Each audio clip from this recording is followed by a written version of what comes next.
Bon,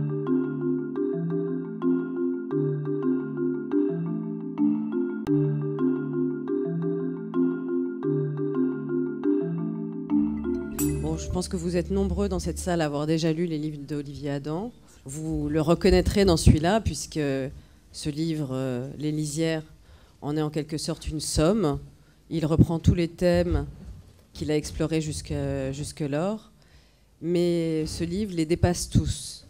Pour ce projet-là, tu as décidé d'une certaine façon d'incarner toi-même le narrateur et de lui prêter bon nombre de tes pensées, entièrement ta vision, ton engagement, et tu es si près de lui, de cette voix-là, de Paul Steiner, que c'en est à la lecture complètement nouveau.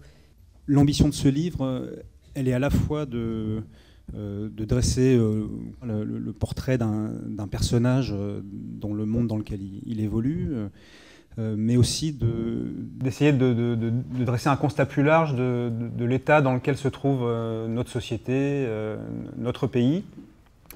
L'idée de me mettre en scène ou de mettre en scène un double n'est pas une idée d'auto-centrage de mes récits, ce que j'ai jamais fait.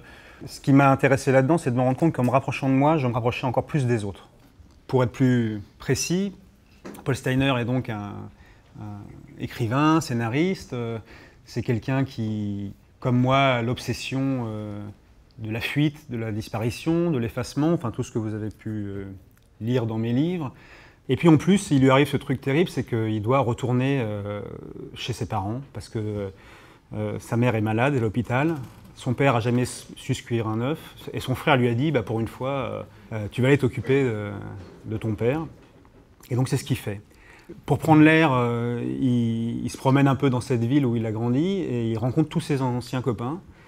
Il va s'interroger, au fond, de rencontre en rencontre, sur voilà, à la fois l'état de ce pays, de ces endroits-là, et l'état de ses propres relations à tous ces gens. Et ce à quoi il va aboutir, au fond, c'est à se rendre compte qu'il y a aussi une forme de distance entre lui qui est devenu irréductible. Et il va s'en rendre compte à la fois parce que ce que lui renvoient tous ses anciens amis, c'est qu'il n'est plus d'ici. Et tout ce trajet va, au fond, le conduire à comprendre qu'il n'a qu'une seule place. C'est celle qui s'était inventée. L'écriture, sa femme, ses enfants, cette vie de Finistère. Et tout le trajet du roman va être un trajet de reconquête, au fond.